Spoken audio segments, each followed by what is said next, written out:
Assalamualaikum warahmatullahi wabarakatuh. Hai Rio Sport Lovers, balik lagi di Rio Sport Channel. Oke, ada berita apa saja sih di Rio Sport edisi kali ini? Di antaranya adalah Yunus Nusi ketar-ketir, Erick Thohir minta buka semua data PSSI. Luis Milla pusing, Persib sulit dapatkan pemain. Serta transfer dan rumor transfer terbaru. Nah, untuk lebih jelasnya lagi, kita akan simak sama-sama ya di channel ini. Tapi seperti biasa, sebelum kita simak semua videonya, saya tetap mohon dukungannya untuk channel ini agar terus berkembang dan bisa memberikan berita-berita informatif yang tentunya semoga saja bermanfaat untuk kita semua. Caranya dengan klik subscribe, aktifkan juga notifikasi loncengnya, like, share, dan juga komen. Dan inilah Rio Sport selengkapnya.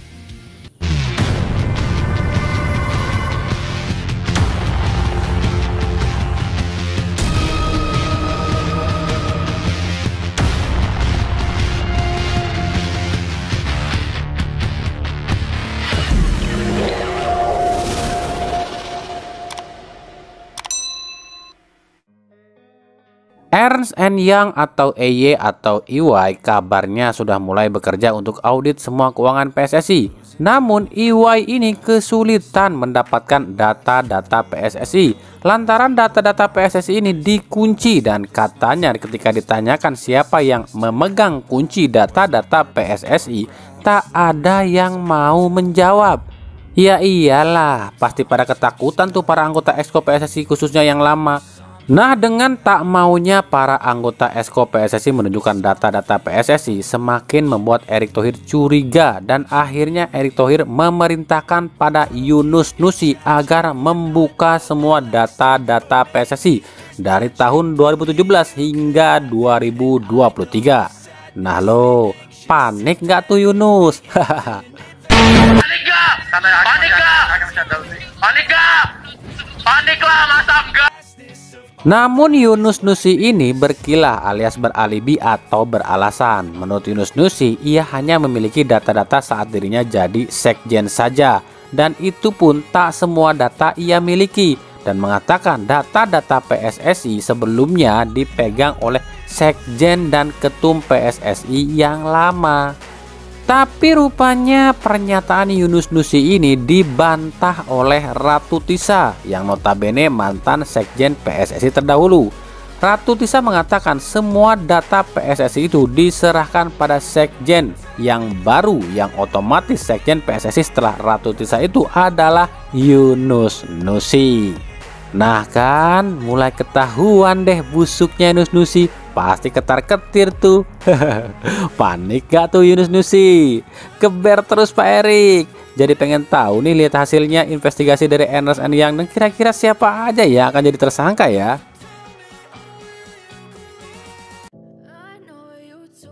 Erick Thohir kembali bikin para mafia PSSI ini geram. Apalagi sih yang dilakukan Erick Thohir hingga bikin para mafia PSSI ini geram? Yaitu soal naturalisasi. Jadi diketahui banyak banget nih pemain keturunan yang tiba-tiba ngajuin diri untuk dinaturalisasi. Loh, bagus dong, kan artinya mereka cinta Indonesia.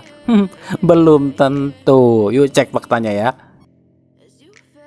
Dalam Undang-Undang Nomor 12 Tahun 2006 dan khususnya pasal 20 itu tertulis, orang yang berhak dinaturalisasi itu adalah orang asing atau keturunan yang telah berjasa pada negara Republik Indonesia atau dengan alasan kepentingan negara dapat diberikan kewarganegaraan oleh Presiden setelah melalui persetujuan DPR RI, kecuali jika orang tersebut dinaturalisasi justru dapat kewarganegaraan ganda. Jadi singkatnya gini ya, syarat-syarat untuk dinaturalisasi ya. Yang pertama, orang yang boleh dinaturalisasi itu orang yang berjasa kepada negara, seperti berprestasi di dalam negeri dan mengharumkan nama Indonesia, dan Indonesia jadi terkenal di luar negeri. Itu yang pertama. Alasan yang kedua adalah demi kepentingan negara. Nah kalau dulu semisal Gonzales, Beto itu kan emang udah berjasa bawa harum nama Indonesia lantaran pernah jadi top scorer dan membuat Liga Indonesia ini dikenal di dunia. Dan Beto terus juga Gonzales itu ternyata bayar uang pendaftaran 9 juta untuk dinaturalisasi. Lah kalau gitu, Beto dan Gonzales ini rugi dong. Masa dinaturalisasi harus bayar 9 juta ke negara sih? Ya enggak lah, mereka nggak rugi, tetap untung. Selain bisa bela timnas Indonesia yang bikin harga pasar mereka naik, gaji mereka pun akan naik setelah dinaturalisasi. Mereka pun juga dapat duit dari negara sebesar 4 miliar rupiah sebagai uang penghargaan dari negara. Nah, kalau yang sekarang-sekarang ini nih seperti Sandy Walsh, Jordi Amat, dan lain-lain, mereka kan belum pernah main di Indonesia dan belum pernah bawa harum nama Indonesia. Mereka dinaturalisasi itu dengan embel-embel dibutuhkan oleh negara dan timnas. Nah, makanya Erick Thohir ini mencium ada gelagat korupsi di sini. Korupsi apa sih? Kita ambil contoh seperti Justin Hubner atau yang terbaru nih seperti Jaden. Mereka itu kan belum pernah main di Indonesia dan belum pernah bawa harum nama Indonesia. Kok tiba-tiba pengen dinaturalisasi sih? Inilah yang menurut Erick Thohir ada permainan dari pihak PSSI dengan alasan dibutuhkan oleh negara. Padahal ujung-ujungnya duit. Oknum PSSI mendaftarkan para pemain bersangkutan untuk dinaturalisasi, otomatis para pemain tersebut bayar 9 juta ke negara. Dan dengan alasan dibutuhkan oleh negara, negara pun membayar ke pemain tersebut sejumlah uang. Di tahun 2022 saja negara itu bayar ke pemain naturalisasi itu 15 miliar. Tapi yang diterima pemain itu cuma 4 miliar. Sisanya ya masuk ke kantong orang yang mendaftarkan. Siapa oknumnya? Ya anggota PSSI dong. Nah, Erick Thohir nggak mau nuduh oknum tersebut. Akhirnya dibikinlah keputusan. Buat apa perbanyak naturalisasi? Itu gak jamin timnas berprestasi. Yang harus dibina dan dibenahi itu adalah bibit-bibit berbakat tanah air. Bina yang benar, beri mereka kesempatan dalam berkompetisi, perbaiki sistem kompetisi dengan sehat. Itu yang akhirnya akan membuat timnas kita berprestasi. Kalau akarnya sehat dan kokoh, pasti ranting, cabang, daun, dan buahnya pun pasti sehat. Itu kata Erick Thohir. Nah, udah ngerti dong di sini kenapa tiba-tiba PSSI ini dari beberapa tahun belakangan ini gencar banget naturalisasi. Ya udah, ujung-ujungnya duit cuy. Nah, makanya Erick Thohir ini dimusuhi oleh oknum-oknum di PSSI, khususnya para mafia PSSI. Istilahnya Erick Thohir ini dianggap ngacak-ngacak lahan duit mereka. Ya meskipun kita tahu lah Erick Thohir pun gak 100% bersih. Erick Thohir kan kita tahu tipikal pebisnis, kita tahu lah. Pebisnis itu kan modal dikit, ingin untung gede. Tapi paling tidak sejauh ini oke lah gebrakan Erick Thohir ini. Tinggal tunggu hasilnya aja.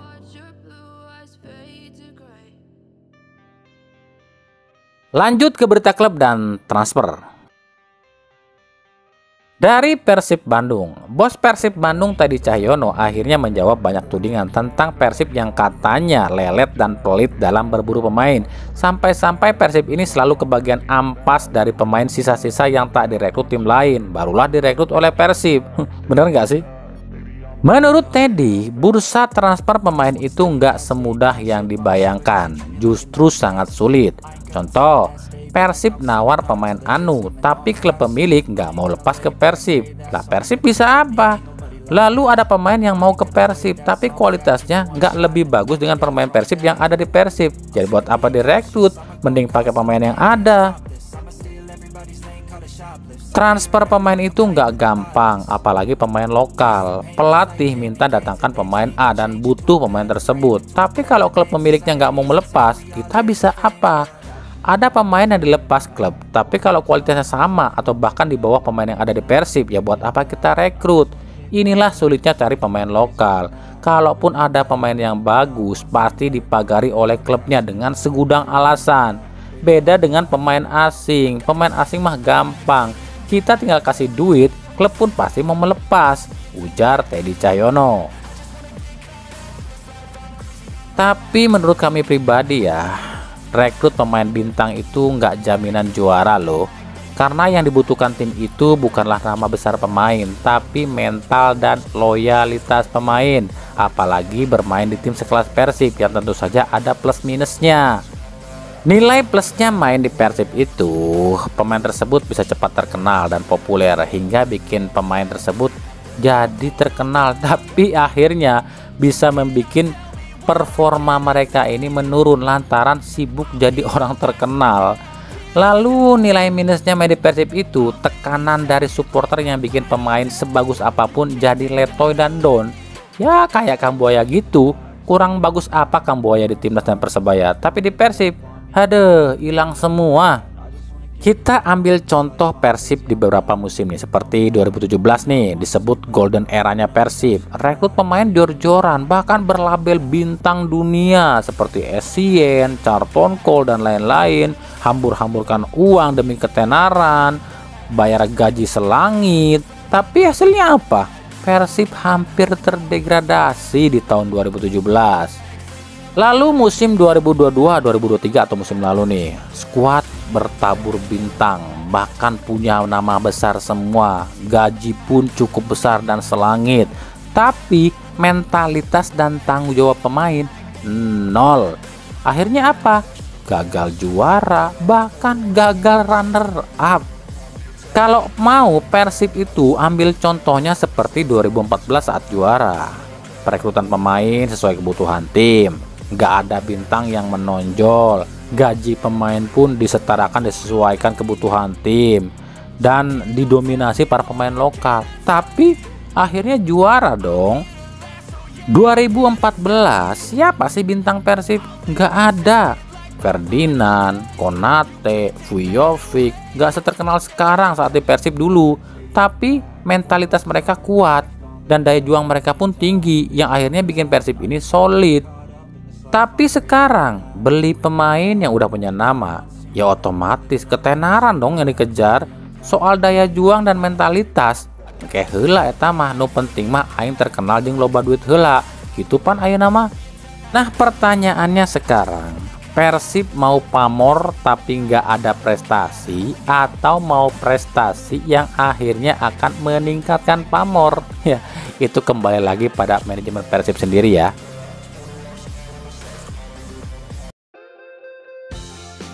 Dari PSS Sleman, PSS Sleman resmi menunjuk Marian Mihael asal Romania sebagai pelatih baru, sekaligus menepis rumor Abah Obed yang akan melatih PSS Sleman. Lalu gimana nih nasib Ezra Nick yang kabarnya akan dipinjamkan ke PSS? Batal apa enggak? Kan Abah Obed nggak jadi melatih PSS Sleman. Kan kami udah pernah bilang Abah Obed mah nggak akan latih klub manapun sebelum 2025 karena masih terikat kontrak di Persib, kecuali Persib mau bayar kompensasi gaji Abah Obed. Tapi yang pasti PSS benar-benar jor-joran nih, 80% skuadnya dibuang dan ambil para pemain baru, dan sukses loh guys pemain baru tersebut. Loh kok gampang banget ya PSS cari pemain? Kenapa Persib kok sulit amat ya? Nggak lo, gimana nih?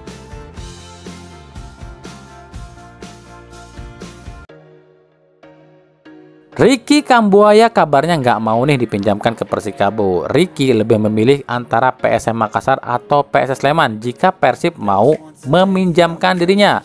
Dan menurut kami sih kelihatannya sih Kambuaya pengennya ke PSM, tapi nggak tahu deh PSM-nya mau nggak nih sama Kambuaya.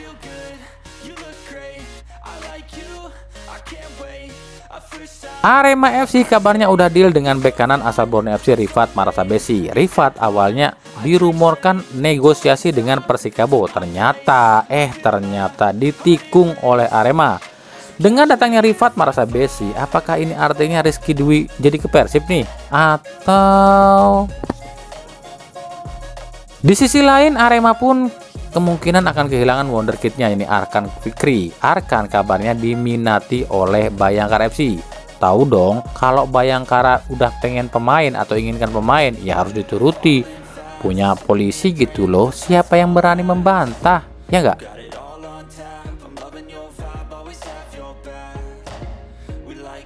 Persebaya meresmikan Reva Adi Utama yang CLBK ke Persebaya dari Madura United. Ini artinya Persebaya jadi salah satu tim yang paling gercep alias gerak cepat di bursa transfer ini. Ini beda banget ya dengan musim-musim sebelumnya. Biasanya Persebaya ini tim yang paling nyantai di bursa transfer. Tapi ini bagus sih, jadi istilahnya ada perubahan di sistem Persebaya dan memang ini harus dilakukan daripada nantinya keburu disambar tim lain pemain incarannya. Nggak kayak saudara jauhnya tuh tim biru barat yang masih aja lelet berburu pemain. Ada, kayaknya harus dirombak nih orang yang bertugas cari pemain di tim biru barat, biar kayak Persebaya dan PSS gitu yang gercep.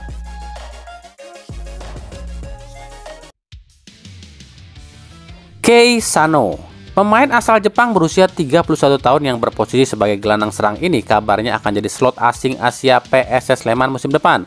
Pemain yang saat ini main di Liga Malta ini kabarnya akan segera diumumkan ke publik oleh PSS Sleman.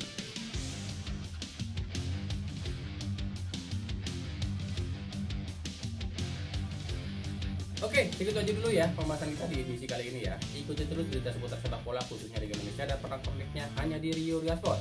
Terima kasih yang menonton video ini dan mengunjungi channel ini. Kritik dan saran selalu kami tuliskan di kolom komentar atau di media sosial kami yang ada di bawah ini. Sampai jumpa di video-video kami selanjutnya dan salam Rio Sport. Wassalamualaikum warahmatullahi wabarakatuh.